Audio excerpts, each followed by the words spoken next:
G'day my friends and welcome to Marty's Garden. Look, I just remembered I didn't plug the good microphone in, so give me 1 second there.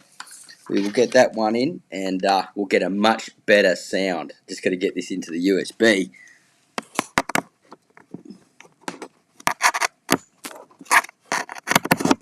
Right when I was doing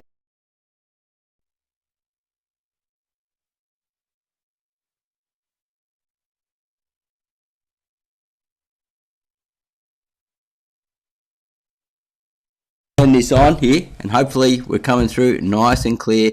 We'll get the microphone onto the Yeti stereo microphone and let me know how that's going, guys. Am I coming through nice and clear? Love to hear what you've got to say.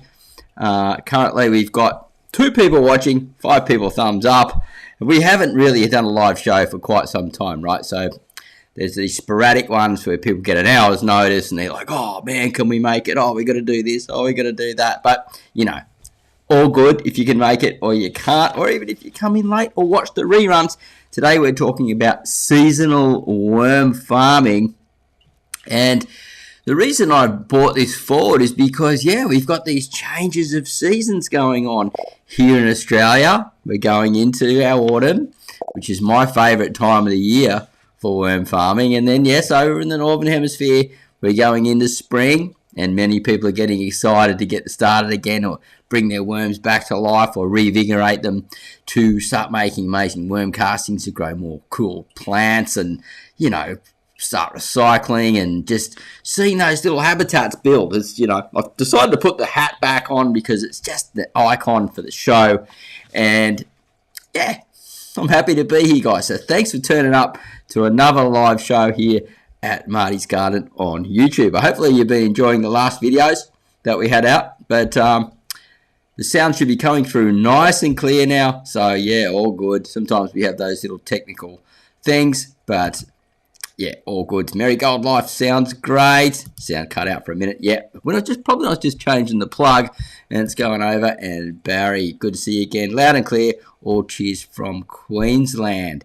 Yeah, so we've been having some odd weather here in Australia. It's been, you know, we've had particularly more of a rainy season. Hasn't been as wet as I thought, but coming into autumn, we do get more rain again. So it'll be interesting to see what happens here on the coast where I live. I've got my large worm farm system happening, and, you know, like going sort of much more commercial, and it really helps when I get the rain that I don't have to get the hose in there and wet things down.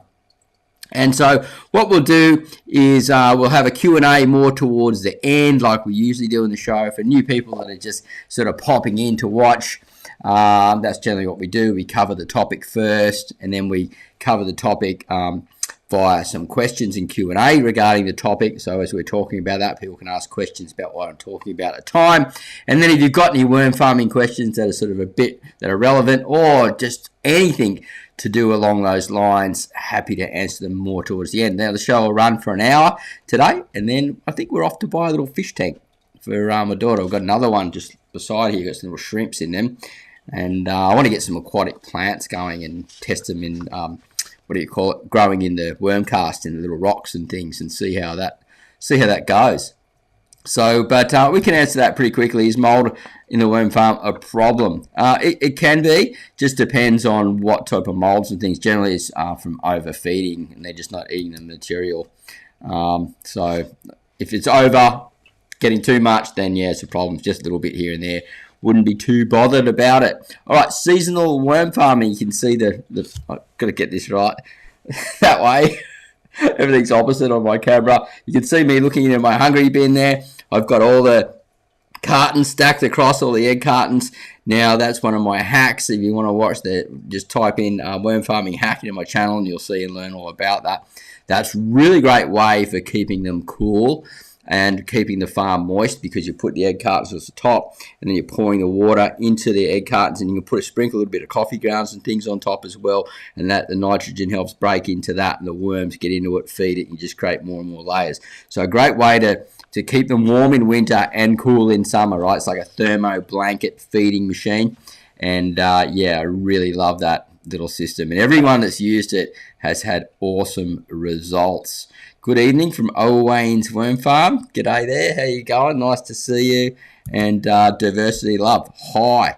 And welcome everyone, and thanks so much for dropping in to watch the Marty's Garden Show here, where we talk about worm farming, gardening, and all that really cool stuff, organics, and mostly here when we do the live shows, we're doing the worm farming stuff, but we do occasionally cover some other topics in the live shows. All right, so here we go, talking about the change of seasons. What I'm going to do, I'm going to make this a bit of fun. Now, it takes a little bit of time for the people to come through, but we've got to start either at spring or autumn, sort of along those lines. And it depends, like it's going to be the Aussies versus the overseas people, right? So the more votes is we'll start for the Australia into for going into autumn, and if we got more sort of in the northern hemisphere, we're going to be looking at going into spring. So we'll, like just a bit of fun, right, to create a live show. And yeah, we can just start off with a quick applause. Is it going to go? There we go. The crowd's applauding. They love that idea. And yeah, we just, like I said before, we'll just wait for the votes to sort of come in, and I can answer a quick question while we're doing that, waiting for these votes to come in. So you got to let us know. You got to put spring or autumn. So whoever gets the most votes, then we'll count them up and see who comes through, right? If I build a tiny greenhouse just for worms, can I vermicompost all year? Yeah, pretty much. Yeah, we can bring that question up again a little bit further through, and we can cover that because there's a fair bit in that. So I'd be interested in talking about the tiny greenhouses and looking at ways we could do them. Yeah, so I think that would be really cool. Our worms are wintering here in the Mississippi, USA. Okay, so Marigold Life, you've got to vote. Put your vote in. We've got to vote for spring or autumn, and then someone's got to count them for me because I just may lose count. We've got a couple of springs, 3 springs, 1 autumn so far. Woo! The Aussies are down on the count. Come on, Aussies, where are you? Come on, Aussie, come on. Come on, that used to be an old... So we've got another spring. Woo! Here we go, let's bring them across here. Right, let's count them. We need an official counter. Spring, Frog Weather for spring. Jams Farm, spring. The Marigold Life, spring. Barry Watler, autumn, one for the Aussies. Spring. Jerry Tech, cool. Diversity Love. Well, I don't know about cool, but yeah, that's cool for that question. Yeah, no worries. And Owain's Worm Farm there. Thank you so much, Owain's Worm Farm. Go over and check them out too, guys. They always support the channel here. And, whatever we can do to support, give the love back. Yeah, check them out. Owain's Worm Farm. Super Chat, £1.79 late winter here. And what we do with each Super Chat, if you'd like to give a Super Chat, that's found at the bottom of the box here. Every little bit just helps this channel immensely. You wouldn't believe how these little things sort of add up. I do lots of little stuff with my business, and we have to give an applause from the fake crowd to come through there. Awesome stuff. Thank you so much, Wayne's Worm Farm. Much appreciated for your continued support. If you'd like to support Marty's Garden, we also have in the link in the description, there's a Buy Me a Coffee page. You can head over there. You can buy me a coffee. They hardly take anything from it, Buy Me a Coffee. YouTube take like 30% from stuff when we do different things here. So the Buy Me a Coffee place is also a really good way. Or here is nice and simple. Either is good. And over at the Buy Me a Coffee page, which the link is down below, there's my worm farm. Starting a worm farm, a beginner's guide, has everything A to Z to get you going into worm farming. You can just put it on your hard drive, look it up from time to time, and and come into the live shows, check out my videos. You'll never go wrong with worm farming ever again. So yeah, thank you very much for your support. My little plug there for the day, and it looks like spring has won, right? We've only got 11 people watching, but generally we get about, up to around 20 at one stage.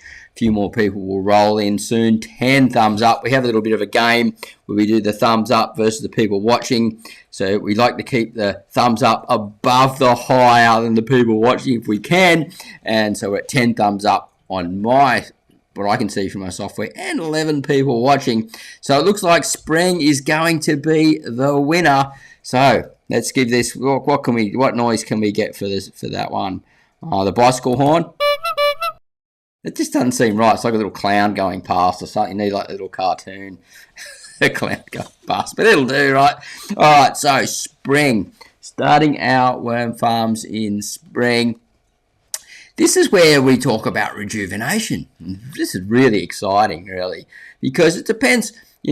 Obviously we're talking about coming out of winter and into spring, and this is when we start rejuvenating our worms and getting them back. And it's all about getting that warmth and trapping in that warmth at times. So it all depends on where you are in spring. But what I recommend, if you've got the 3-tiered worm farms like I teach in my courses in the ebook and things like that, they're all different types of brands out there. They're all pretty good.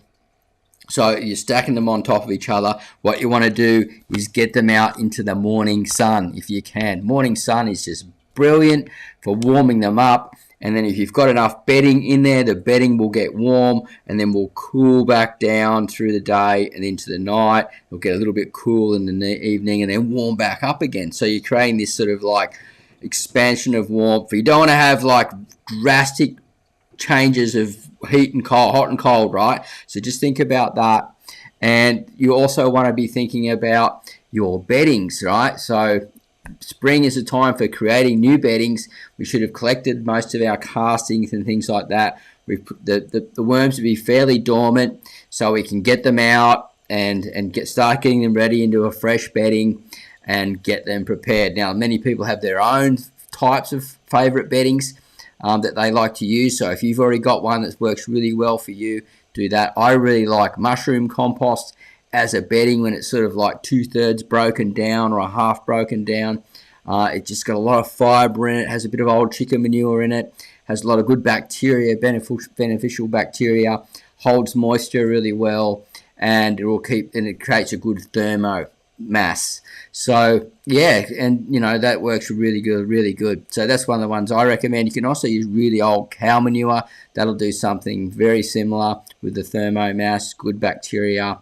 And it actually has a special bacteria in there that will go in the worm's gut that will provide a microbe that you can't get anywhere else other than in cow manure. So if you can get a bit of cow manure on top of your mushroom or your other bedding or your favourite bedding that you're using, you can do that as well. If you're just using newspaper and cardboard, you might want to sprinkle a little bit of mushroom through, a little bit of cow through, something along those lines. Just think, like the thing with the newspaper and stuff, it doesn't hold a lot of thermo mass. So they're the worm farms more when you're trying to warm them up, that you'd probably have them inside, under the kitchen sink, something like that, Now, if you've got some like a hungry bin, that has a lot of thermal mass, and you can see here, I'm looking into it there, and it's, I've got that one. I sold my one. I'm going to get a couple more, actually. I think I'm going to get some from Permy Pete, maybe, because I'm resetting up the worm farm area down at Dunbogan at the Three Brothers landscaping site where I am. And I think we've got a photo of it here. There it is there with my big pile of wood chip. Yeah, we'll get back to that, talking about that further down in the video. But yeah, wood chip is a great source of food for the worms and bedding, and really good thermal mass. And then we can have a look at the worms here. Look at that. Woo! So in spring, what we're doing is, if we don't have enough worms, we may be buying some more in. We're going to reinvigorate the worm farm. You can let the bedding sit for a day or two, or a week or 2 weeks before putting it, or you can just put the worm straight in with the fresh bedding. But generally, you start getting some bacteria start to form in a new farm.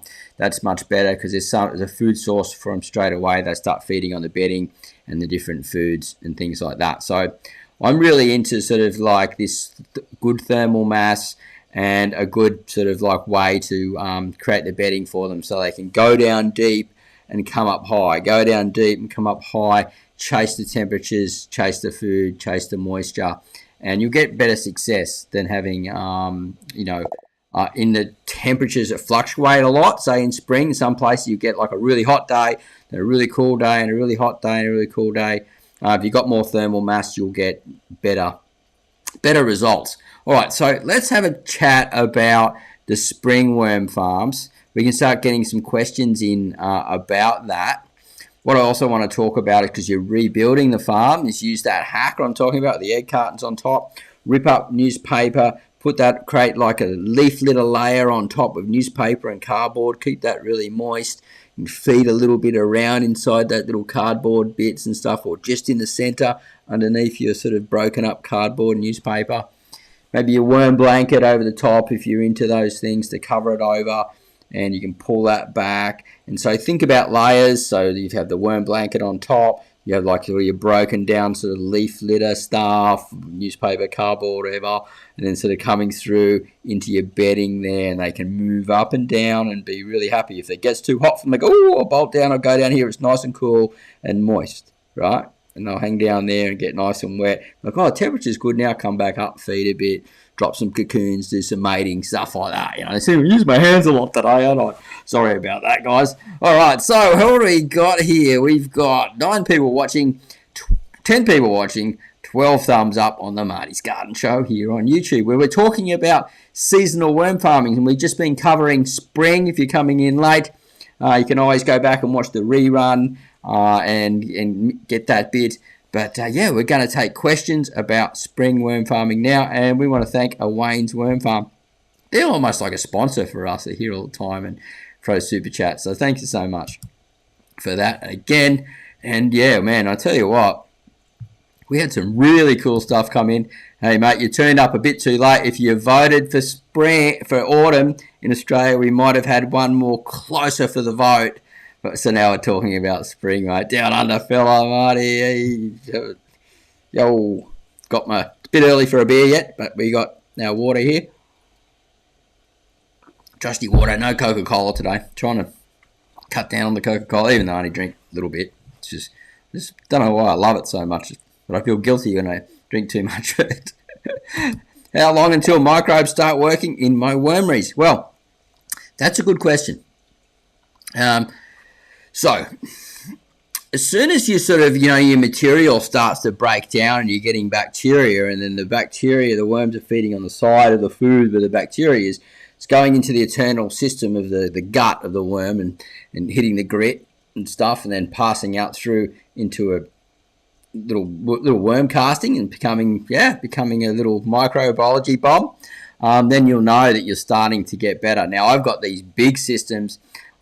I should have a photo up of my big worm farms down at the site, but basically my new site takes about 3 months for everything to really start sort of like mixing together and throwing mixes back in, and as it's coming out, I'm going through the sifter and stuff's dropping out the end and goes back into the mix. So the bacteria is building up and fungi and everything built. Whatever wants to live in that system gets to stay in there. After about 3 months, it just starts getting really, really good. So I think it's much the same with a smaller worm farm. They build up pretty quick, but you'll notice that on month 3, that's when you start getting really big numbers, because you're getting sort of that 3 times 3 times 3 times 3 multiplication if you've got a really good worm farm.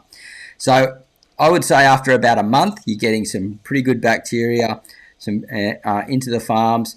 Just one trick that people always do, don't ever clean out your farm too much, right? You've got to leave some of that stuff in there so the bacteria reproduces when you put new bedding in. You only clean it out if you've got to start a whole new farm right again. Now remember, with questions, we're talking about spring stuff, so yeah, we'll move into that. And we're looking at this photo of mine here. Now, a video coming up, I think I said in a recent video I've released 6,000. Well, we released 12,000 worms back into the worm farm at Dunbogan, where I have my 3 brothers there, into the biggest worm farm ever system. So if you haven't seen them, type in the biggest worm farm ever in Marty's Garden, EVA for ever, and have a look at those. And I've got them set up on my windrows, and yeah, 12,000 worms of 4 different varieties. And yeah, I'm going to get an explosion of worms, no doubt about that. And there's one, there's a pile of wood chip that I use. And yeah, there's me, because I mix it with coffee grounds, guys. This coffee ground, now that was in the recent video that we just put out with my friend there at the local cafe, Myanna. And yeah, so coffee grounds play a big role in warming up worm farms, just like nitrogen does, right? So, I like the pictures. Well, thank you very much. I'm slowly getting better at doing these live shows. So, because some people said it was going chopping and changing too much and things moving around. It was just getting too confusing. And so, yeah, I'm just trying to keep them nice and smooth, do the best we can. And Chris G, I have a lot of gnats or fruit flies in my worm, but any suggestions? I cover and put a lot of carbon. Yeah, we're going to keep most of the Q&A more towards the end, but I'm happy to answer this one. Have a lot of gnats or fruit flies in the worm bin. Any suggestions? I cover a lot and put in lots of carbon. I would say that you've probably got like still eggs from the fruit flies and gnats still there. Feed with something different, like some coffee grounds, some tea bags, some different food sources, and then just chop up your fruit stuff really small so the worms can get it, the bacteria can get around it, and the worms can consume it much quicker because you've got more surface area. And just feed that fruity sort of stuff every time you sort of see it nearly disappearing. And if you get one of these sort of blankets, like I was saying here, you can cover it over a bit. And bury it down deep, a little bit deeper, that type of food that they're feeding on, you'll have less problems as well. So hopefully that answers your question there, Chris G. And there's still people asking questions, but we're still going to get through the content here. And as I said before, if you come in late, whatever, you might have missed that, but Q&A is more towards the end. Otherwise, we sort of get people are going to be watching this on the reruns as well, and we're talking about seasonal worm farming. So we've covered spring. We're going to look at summer now. So we're going through the seasons, keeping it cool. So again, thermal mass has got a lot to do with it. We want our worm farms out of the sun now. Cooler seasons, we can have a morning sun. If you're a really cold place, you can have the sun all day long. As long as your worm farm's sitting around about, I don't know the difference, variations in degrees, but between 18 and 24 degrees Celsius is really good. Just maybe, I think that's 24 is about 80, I think, 78, something like that. That'd be about the max that you would go on. So yeah, volume, more moisture in the summertime, so you can water your worm farm more often. Just don't do it when it's hot. Do it in the cooler parts of the day, in the mornings and the afternoons. If it's really hot, you just wet your outside of your worm farm down, hose it down a couple of times a day, maybe cover it over with a blanket, like sort of a bit of height, and try and create this sort of like a thermal sort of like air conditioning thing around the worm farm. Now again, thermal mass will help keep the worms cool. They'll go down deeper when it's really hot, and as soon as it cools down a bit, they'll come up again and feed. So sometimes like I've always taught, most of the worm farms, they teach starting off with one level. But if you're moving into an intermediate style worm farm, you can have two levels, and your bottom level is your compost that's nearly finished. And they move down, it's really wet, and they get down and get nice and wet, and then they hang in there, and it's like almost 50% finished casting. Then they come back up through and feed up and through the top parts, and they can move up and down through the layers. But that's more intermediate style stuff. So if you're in that level where you're quite happy with your worm farms, you're having good success, then you can work on two levels sort of all the time, no problem. If you're starting off, you want to start off with a one level, and yeah, just go over and check out. So the Buy Me a Coffee webpage is the link down below.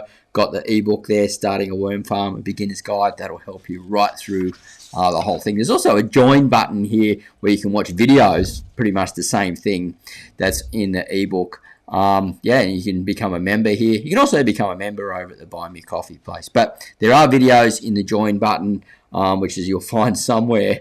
Like the YouTube moves it all the time. But yeah, there's heaps of videos there if you like that type of thing. And as I said, I will answer questions more towards the end, which is like we move through spring, summer.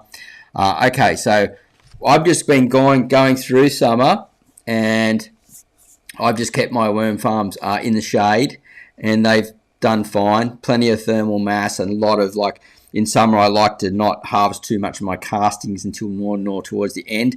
I like to be able to go through and they move through that, like not casting so much, but half done one, and they move through and get themselves wet and moist, and like I said before, they probably get some nice bacteria on them. And I pour like maybe 3 litres through a day easy through my worm farms and collecting. It's got to be draining nice and flowing nice and freely to add a lot of moisture though. All right, so if you've got any questions to do with summer, then yeah, fire away. Happy to answer them. In between that, we will answer, while I'm waiting for anything to do with summer coming up, we'll answer Baracho Joe. Chris G, soaked mosquito bits in water for half an hour. Use that water. There must be something in there that I've missed. When I sift, I wasn't finished, back into the beds. It has all the microbes, etc. Yeah, good idea. So anything you can put back in, that's, yeah, Michael Godbold. Yep, totally agree with that. That's a really good tip. The mosquito bits won't hurt the worms, but will kill the larvae. Okay, something we can all learn here. We got some stuff coming through here. People are just chatting, but I'd like to share it with people that are going to be watching the reruns later.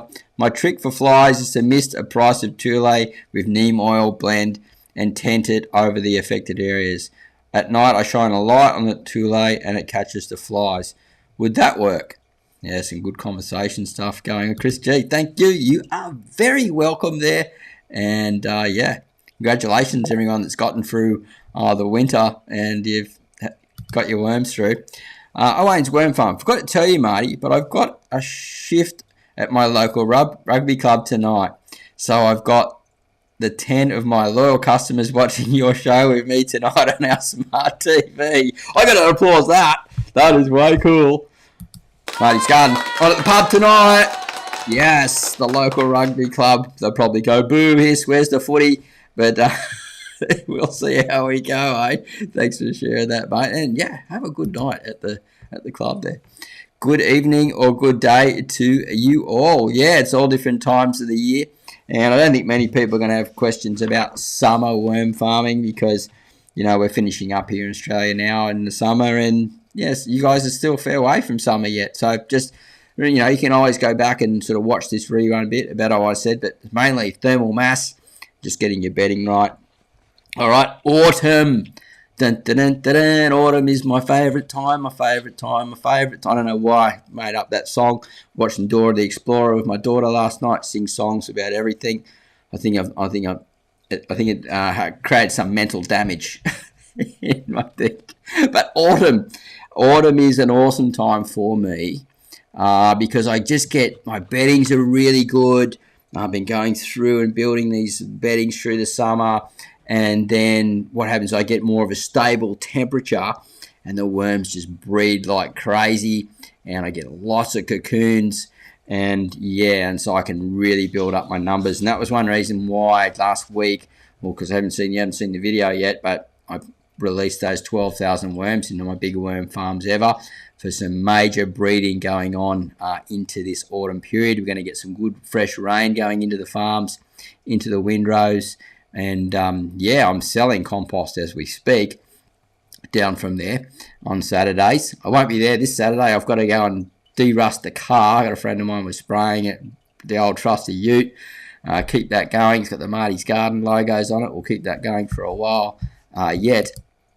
But yeah, so we released 12,000 of these things. Now you can see the photo here on the right-hand side. That's my mate Permy Pete from Wormbiz. He helped me come down and provided these, and we shot the video at the same time. And yeah, like look at those. That was only like a handful coming out, and that was about that many going into each big worm farm. So they'll breed up pretty quickly. We got sort of night crawlers, and we got blue worms, all the reds. There's 4 different species in there. And yeah, we filmed that. So Pete there, my worm farming expert, don't miss that video. It'll be coming up in the next week or so. And yeah, you'll see it. And you'll see that thing. Wow, that's a lot. My daughter's just standing beside me here looking at our new little fish tank going, where's our little fishies? They're not in there yet. You might be able to hear her laughing. We're going to have a look at another tank just after this at Laurelton. Another little one if the lady got back to me. All right, so I can get some plants into the tanks and maybe start growing some little aquatic plants and see how they go with putting the worm castings around the outside and drying some worms and feeding to the fish. It's something I'm interested in, where we can sort of branch out a little bit with the Marty's Garden Show. Looks like spaghetti. Yeah, maybe. I remember eating a worm when I was a kid, man. I'll tell you what, it doesn't taste like spaghetti. I remember the grit part, and I hit the thing. Never doing that again. It was the most disgusting thing in my memory of food eating in my life. And we've got Jess Bridges here, $2.99 from Super Chat. Thank you so much, Jess. Thumbs up, Jess, there with the word tops. We always give an applause from my artificial crowd. And they are always very happy, my artificial crowd. And thank you so much, Jess Bridges, for that. If anyone wants to give a super chat, you find it at the bottom of this chat box. And any super chat thing is really welcome. We've also got the Buy Me a Coffee page where you can go over and buy me a coffee and get support the channel there. And there's a little members area, or you can get the worm farming book, Starting a Worm Farm Beginner's Guide, and then everything you need to know about worm farming and up and running with this channel and the book and all this information. You really can't go wrong, to be honest. Let's keep going and moving here. And thank you again, Jess Bridges, for that. And love feeding extra worms to the fish and turtles at the pond. Yeah, it's like I said, I haven't done a lot of that. And something I'm really interested in. I think I might be missing out on a new thing. Like I bought soil for my... Now, we're getting a little bit off topic, but not too much. I'm just going to show you. I'll just grab it here. The tank's right beside me, actually. Let's have a look. I'll show you the tank. Right. We can get that there. That's the little tank. It's going to be a little shrimp tank, and little reds and blues and oranges and green shrimp and all that colours. And my daughter's really into marine science. She's her favourite subject at school. So we're going to start setting it up. And I'm, a horticulturist. I'm into plants. So I want to learn more about the plants and things. I'll grab this bag of soil here.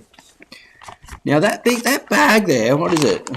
2 kilos, 4.4 pounds, $35, man. $35. I was like, no, not $35 for soil for the fish tank. I'm still getting over that. It was not a cheap little setup, but thinking about learning about these things, I need to start to understand it. So sometimes you start at the most expensive ends, which mightn't have been the smartest thing to do, but we've got one little plant in there so far, and we'll just let the sort of tank settle in, and we'll get some little shrimps in a few days, and then we're going to have another look at another little tank, and yes, look at how the worm cast and how I can maybe make these soils myself, and then dry out the worms and feed them to the fish and stuff like that. So yeah, I think it's not a bad idea. So what do we got there? Put worm bin and wood chips compost, heat battery in the greenhouse with a solar air power pump. I don't know. Yeah, it's really good idea to do that. Now we're talking about autumn, so we're going to be moving into winter, so we'll cover that a bit more, and I'll be really interested in people on their information sort of rolling that through, what the ideas and concepts of it, and I'll share as much as I can sort of off the top of my head. I just generally don't script too much of stuff. I create an outline, which we have here on this page here, and then we run off that and just go off the information from what I know and what you guys know and put together this show, right? So yeah, autumn for me is a brilliant time, and I'm looking forward to showing you guys how well the worms perform and getting my friend Permy Pete up. We're setting up the ute at the moment to be more of a camper, so we can go stay down at Permy Pete's farm and go around to other places and things and get different footage from other places. So yeah, Permy Pete's is an hour and a half drive away, so it's a bit far to just go for the day, but we'll get the camping gear together, get down there and create some shows, and he's going to possibly come through when he's doing his run and do a live show with us. That's what he'd like to do if we can pull it off. All right, put worm bin in. I've got that. Hey all, Marty's Garden, Simplified Gardening. G'day, mate. Good to see you here. Like the thumbs up. Awesome stuff. Yeah, so autumn. stable temperatures. Don't have to freak out too much until the cold starts setting in, depending on where you are. Again, think thermal mass. And then we're moving sort of into winter now. We need to start thinking about how do we keep these worm farms warm, depending on where you are in your part of the globe, right? Warmth is really important. We need to keep that 18 degrees Celsius to 24 degrees Celsius if we can. If it gets cooler, they just go into sort of like they just shut down and hibernate, you know. As long as they don't freeze, then they're okay. And we can keep them warm by creating, I'll show you something here. You can see that big pile of wood chip. Now, you're thinking, well, how does wood chip keep them warm? Right, okay, so if there's a little bit of nitrogen in the system, so you got a little bit of green leaf and a little bit of sort of leafy stuff that's breaking down, it's going to create a bit of warmth. It's not going to get hot, but it's going to create a bit of warmth. And in between each stick and each piece of the leaf and each thing, there's an air pocket. Like a wetsuit works with rubber, right? We create these air pockets in the rubber, layers in between, keeps the warmth, and also the moisture that'll be locked in sort of one of the sticks or the leaves or the bit of bark or something will hold enough moisture for the worms to lay on it and keep warm and cool up and wait for this temperature to change or some type of food source to appear, and they go, oh yeah, I'll come out now, and they can move and find another spot, and these little pockets will create little pockets of warmth. Now it might be -1 degrees outside or something, but below that it could be just enough for it to keep that worm warm, waiting for the spring to come, the rejuvenation time. So always think about that, having your thermal mass, keeping your worm farm a stability, and also, you know, if you've got like, say if you're doing like one of those 3-tiered worm farms and you've got 3 tiers, you could put one big, nice, moist box of wood chip into one box, right, down the bottom sort of thing, with a bit mixed up with it, like at the bottom sort of like, or maybe in the middle. So you've got your worm casting half done mix at the bottom, your worm cast, sorry, getting mixed up here. Wood chip one sort of in the middle, then your top one sort of like maybe for feeding, but if it's that cold they're not going to be feeding too much anyway, so they may find their happy place. And that, remember, we don't always get it right, but if we create a bit more variation we can create this. Now if we're doing bigger systems like myself, these big piles like this, they will stay warm, and if you're in a really cold place you can get them into a greenhouse. You can heat up that thermal mass. You can use the thermal mass to heat up water, create water pipes. You can stick worm farms into the side of the thermal mass and feed into there where the edges are, where it's not too hot. That'll keep the worms warm as well. You can create mini greenhouses. So you've got like a little, so for example, you create a greenhouse box and you've got a lid over the top, a plastic or a glass lid. You can put your worm farm in there. So just look up, you know, like the mini greenhouses that they have inside YouTube. There's all different ones. If you know, they use hay bale stacks and put a glass lid over the top. Just keep your worm farm off the ground a little bit, so it's not sucking up the cold air, cold from the bottom down below. You'd probably put it up a little bit more height, you know, a couple of inches to a foot above the ground. On a little table or something like that, so it's not taking out the cold out of the ground. And the other thing is you can actually go down deep and you've got a stable temperature, but that's a lot of work, right? So winter time is a lot of fun, and you can, this is a really good one. So I'm going to bring these across some people that are riding here. I find wrapping the worm farm in polystyrene really helps them in the garage. Yeah, that would really work.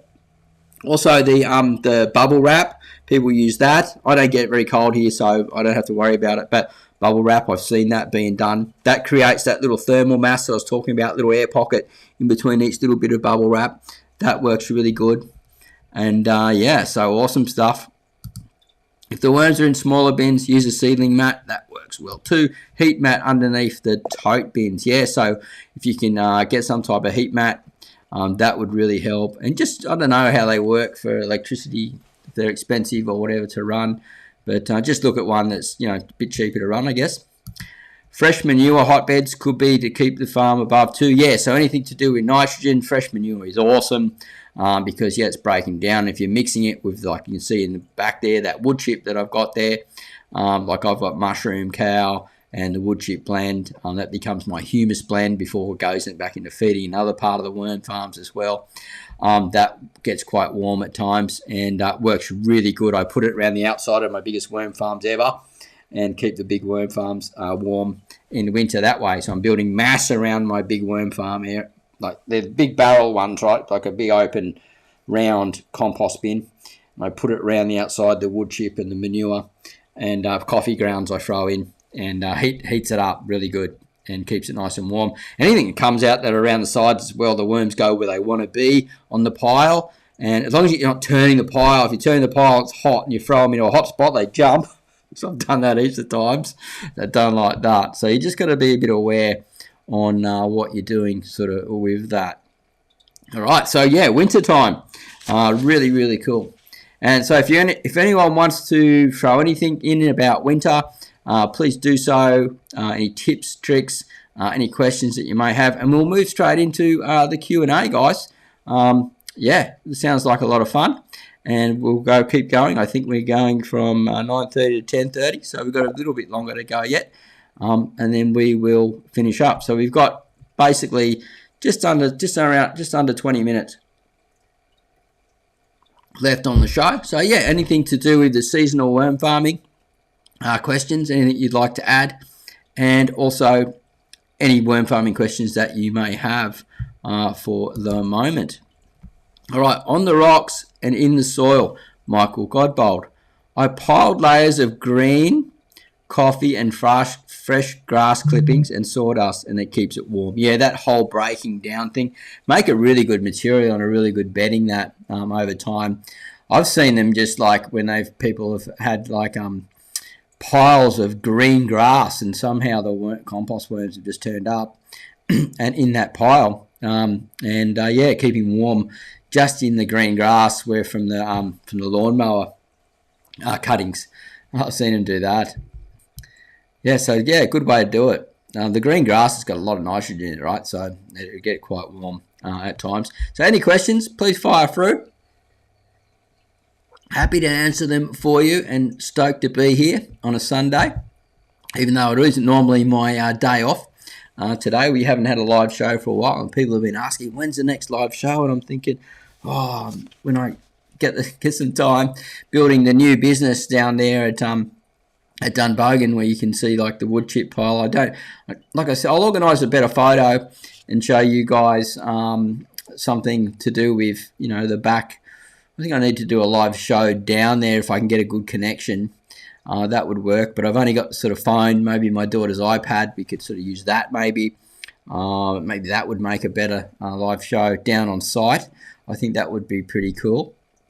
And and sort of go for that. At the moment, I put around about 12 meters of different materials in, so 12 cubes. And now I just put in another 3 cubes of mushroom compost, aged mushroom compost. I'm blending it with cow worm castings and the mushroom together and through the sifter. It's making a great compost. Got some orders going out this week, so stoked to have those. And then I may look at maybe making some bags of small paper bags of like the worm tea castings. So we just got to organise a sticker, maybe put on those, and maybe a website. If people are going to support that, then I think I would possibly move forward with that product as soon as we start getting some good worm numbers. How would you store that liquid that drains out of the worm farm in spring to use to water in summer? I think to keep the bacteria alive, you need to keep it oxygenated. This is the thing with worm teas, right? Like even the ones that they sell, I think once sort of like 3 months, I think most of the bacteria would be gone. If you could shake the material, the stuff up, that would really work.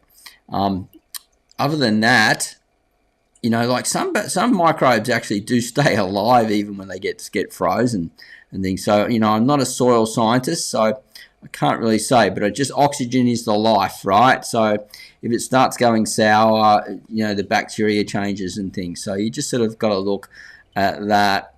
And I wish I could be more helpful, but I'm really into sort of that fresh stuff, try and just keep it fresh. So I would just be like, as soon as spring comes, just doing it that way. And in the summertime, just getting it out into the garden as soon as possible. Hopefully that helps. That is a bit of a tricky one.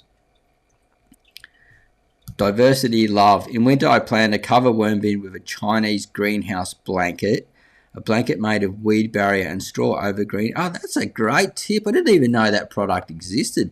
So thanks so much for sharing that. Diversity love. That is just awesome. Thank you. I'm sure a lot of people would appreciate that. Grass will turn anaerobic through as air struggles to stay in it due to it matting. Very, very true. It compacts down. You have to get in there with a fork and turn it over. It's just because so many fine, like a simplified gardening, right? It's because so many fine bits that it just compacts. And so yeah, you've got to get the oxygen into it. Worms will move in it initially, but it turns anaerobic and they move out again. It's very true, very true. So great point there. Pinball Wizard, hello mate. G'day, Pinball Wizard. Nice to see you here. I cover microbes in full depth in my new ebook coming out in April. All right, okay. Well, give yourself a plug there, Simplify Gardening. Why not? Yeah, so anyway, good luck with that. Hopefully the ebook goes quite well. Get back to me. Maybe we'll put you onto a show if that's something that you would like to do. I know Marcilla from Learn to Grow. I just picked up her book.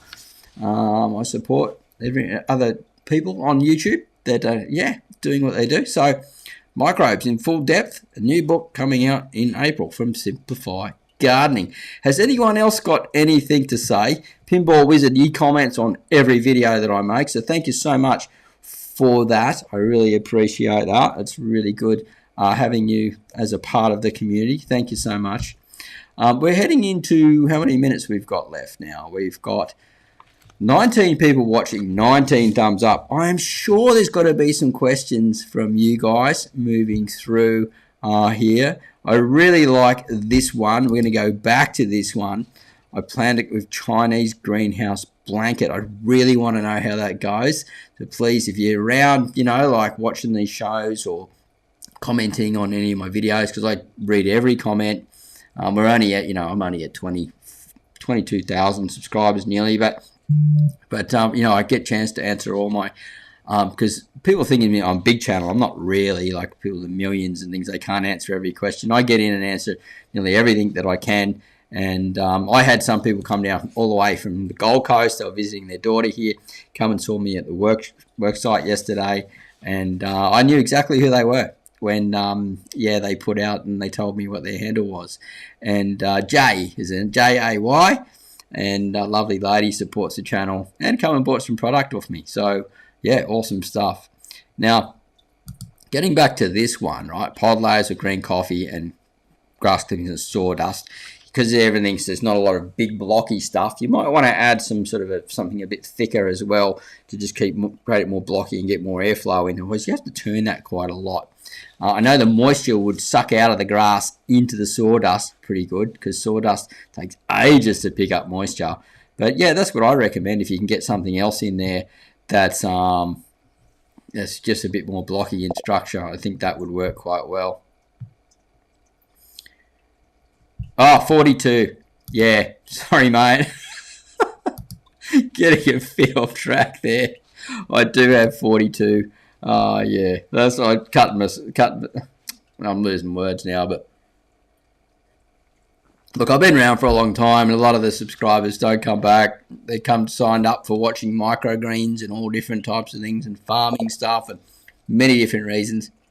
But I have a great community, and I'm just stoked. So thanks everyone. Candy Crush Addict. Hey Marty Q. When I collect my worm castings and use it around the garden, it tends to dry out and go really hard. What do you suggest? Right, let's go to the first part. When I collect my worm castings and use it around the garden, what I suggest is you just use it more fresh before. So try to sort of regulate it when you're getting it out and you're using it.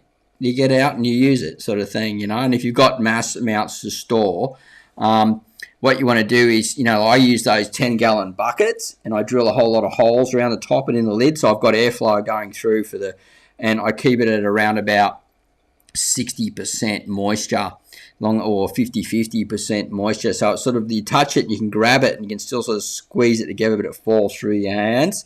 If it's too dry and it's crusty, you need to just start using it. Just get it out there. But you know, you can get a little hand sprayer and spray sort of some worm tea onto it as well, or just some rainwater. Don't use chlorinated water if you can, and just sort of turn it over. I've kept some in buckets for quite a while in a nice, cool, stable spot. You just don't want it drying out too fast, right? You sort of, once it gets to about 50%, if it's quite gluggy, you want to sort of just. What I do is I actually have mine in the tumbler a lot of the time. I just collect it all off in a tumbler, and I just don't water it for ages. And I just go and check it and go, oh yeah, I reckon that's ready now. It's about 50%, and then I'll harvest, sort of thing. I know everyone doesn't have that opportunity, but you can sort of look at it like that. Hopefully that's got you sort of thinking, and I've been able to answer the question for you, Candy Crush Addict. So yeah, cheers to you. All right, so anyone got any more questions before we head off? We've been really blessed today. 2 super chats, so thank you so much for coming in. If you want to learn more about worm farming, we've got the ebook over at the Buy Me a Coffee website, and I think it's $9 US or something like that, really cheap. And you can buy me a coffee, which I really love when people buy me coffees. Just makes me feel connected to my community, gives me a little bit of money to help keep running this show and to keep things plugging along. So yeah, I really just get excited when I see that. I get a little email and go, yeah, someone's bought the ebook, or someone's bought me a coffee or whatever, and I just, it's great. I know that the community's rolling, everything's happening, and it's just absolutely wonderful. And combine that with the show and the compost and the different products that are coming out. Marty's Garden is just keeping alive. We're going to try and deck out the ute a little bit more so we can get out. So a bit of the money's going to go back into the ute, the trusty ute, and we'll get down to Permy Pete's. We can sleep in the back because he's all off grid and everything like that. Sleep in the back of the truck. Car can crash in the house, or maybe in the back of the truck with me, or in a tent or something like that. I mean, we'll film some of the show over a couple of days. That'll probably be in the next school holidays. I reckon that'll be just awesome.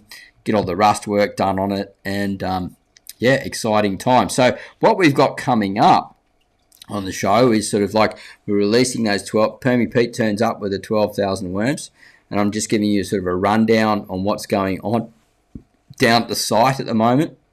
So I'm filming a lot down there, showing the stories, and then once that sort of gets up and running a bit more, I'll be able to share more tips and tricks of what's going on there at the farm. So yeah, absolutely stoked to have that there and to be moving forward. And Simplified Gardening, thank you so much for the £10 super chat. Just absolutely it really touches my heart when I get super chats. People think I'm over promoting it or whatever. It's not true. I'm dead set serious. It just makes me feel good. I love it when we're all interacting. I'm sharing value. I get value back. And look, I don't really know too much about the channel, but I will be going over it sometime and checking it out. And yeah, if you get a chance, support him with that ebook that's coming out. I mean, as we said, we've got to do this applause thing. Do it every time with the artificial crowd. But we're going to give a double applause because the crowd said they wanted to give more. And just absolutely stoked. So thanks, mate. Tips on starting a worm nursery. I'm trying to breed, but my bin went into exothermic and the big worms died. Okay, so really on this channel, we've got a lot of that stuff going on and always coming through as well. I mix a bit of gardening stuff in as well because the end result is about growing this amazing compost and worm fertilizers and things and to grow plants. So that's always my end result. But if you go on to, like I said, if you just got a 3-tiered farm, then yeah, the best thing to do is just get that ebook. That's the cheapest option for you to learn and just follow my system here. There's also the join button you'll find around here where you can get access to all the videos if you prefer to do that. and that will sort of help you through. Now, worm nurseries, it's all about getting the bedding right? So you've just got to have like bedding that's 2/3 done. They're really happy to lay cocoons in it.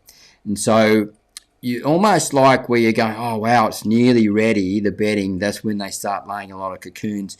When a lot of the compost and stuff in there and the cardboard and the newspaper and all that sort of like you had carbon materials getting soft and spongy, that's when they're going to lay cocoons on it. When your temperatures are really good and stable, that's when they're going to lay more cocoons. When you've got good numbers wrapping against each other, breeding, you're going to get more cocoons.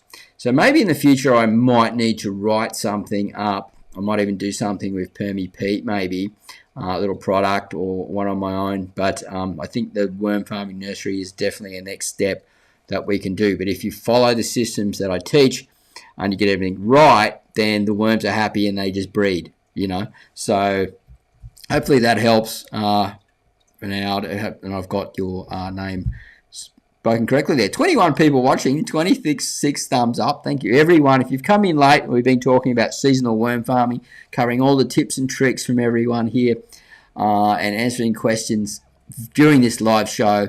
Thank you so much for coming to watch. You can go back and watch the reruns. We've got Super Chat available. You want to support the channel, and the Buy Me a Coffee link down below where, you can go over and buy me coffee. I'm drinking water at the moment, though. And, hey, I just love my community. I really do, and stoked to be here. I just wish I could be here a little bit more, but I've got to build the business down on the site where you can see that wood chip pile there and breed up these worms. So I've always got this goal to get to 1 million, right? And I've got to, like maybe 250,000. And then I lost a lot of this because I wasn't well. I couldn't take care of everything. And so if I can set it up a bit better where if something happens and I have to be off for a month, they're going to stay alive, and which they will down here on the new site. I have aphids living in the bins, and I'm treating with diatomaceous earth, but the bugs still live. Now, there's another guy on the channel here. Someone will remember his name, not on the channel here on YouTube, and he used diatomaceous earth, and it didn't do good with the worms, actually. And aphids are generally, they mightn't be an aphid, because aphids are a little insect that suck on the sap of living plants, right? And inside worm farms, they're dead. So maybe have a look and try and figure out what they are. Maybe they're an aphid. But generally, when you get bug overpopulations, you just cut down the food, feed a little bit more coffee grounds, a bit more shell grit, a bit more carbon, tea, those things along those lines, and cut back on the other foods until they sort of disappear. You'll find they go pretty quick once there's no food source, because they breed like no tomorrow. So I'd say more than likely they're not aphids. So they've got little wings. Thrips, I think they call them. Anyway, someone else might know about this. I don't get too many bugs and things in my work. But remember, we want to have some of these bugs and stuff in our worm farms, in our compost systems, because that's the living organism, the soil, right? We're creating a living system, and those are alive with billions and billions. The smallest, I think the biggest one inside is like a little scorpion that you can get on the microscope. And he's in there in that soil profile, in the humus layer, and a little scorpion. I'd love to get a microscope and see that one day. Okay, thrive on the pumpkin. Could be mites, yeah, could be mites. So small and white and slow moving. Or there is flies, possibly white flies. Okay, well, thanks everyone for sharing that with us. That is absolutely cool. I'm just going to check for some message here from about this thing. I think we can get over there and possibly buy that tank. I'm pretty excited about getting these plants going and doing the trials with the dried, feeding the fish the dried worms, and the worm castings, maybe creating a soil that goes into fish tanks. I don't know. I'm just it's my entrepreneurial mind just going nuts there. Yes, small and slow. I have flies also, but it's not a problem. Okay, all right, guys. What we do here at the end of each show is I run some music off the theme song. We all say goodbye to each other, and and sort of just I drag the comments across and things like that. We slowly move out that way. We are basically on 1 hour. People are starting to bail. We've gone from 21 to 20 people on this watching live, 27 thumbs up. So yeah, I'll put the music on, say goodbye to me and to your friends in here, or anything else that you'd like to say, and I'll drag it across, guys. And I'm going to go and enjoy the rest of my Sunday, have my Sunday afternoon off. And let's get the theme song going.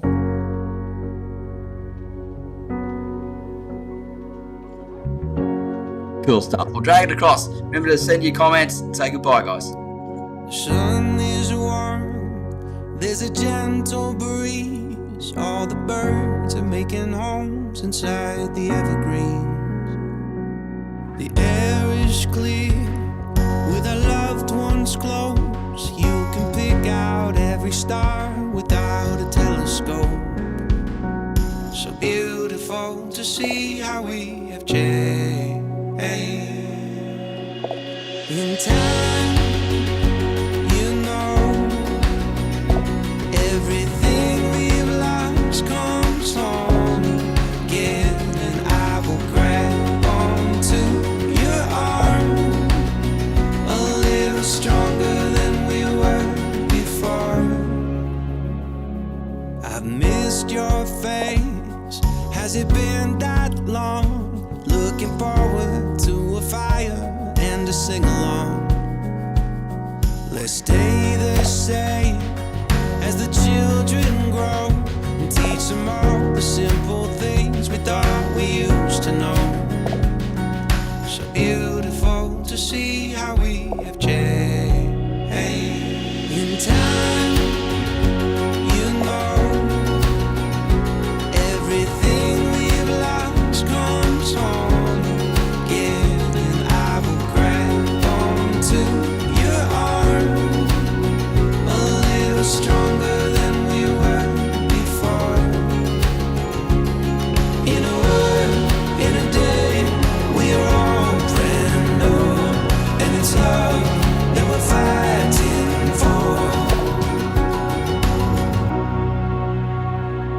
I'm proud, you know, that we always held out hope. So if you grab onto my arm, let's take a walk until the sun gets warm. In time, you know, everything we've lost comes home. Well, thank you so much, guys, for dropping in and watching the Marty's Garden Show and attending another, I shouldn't say live event here, but, you know, another productive show. And I think people got a lot of value out of it. I thank you so much. Remember, if you want to support the channel, there's a link down below. Head over to Buy Me a Coffee, grab the ebook, or buy me a coffee, and I will say cheers. Thank you very much. You have a wonderful time. And, yeah, we'll get back to you real soon. Keep an eye out for the videos through the week, updates of what's going on the site where I'm making my big commercial worm farm area. Have a great day. Happy worm farming, and we'll see you at the next video / vlog live show real soon. Bye for now.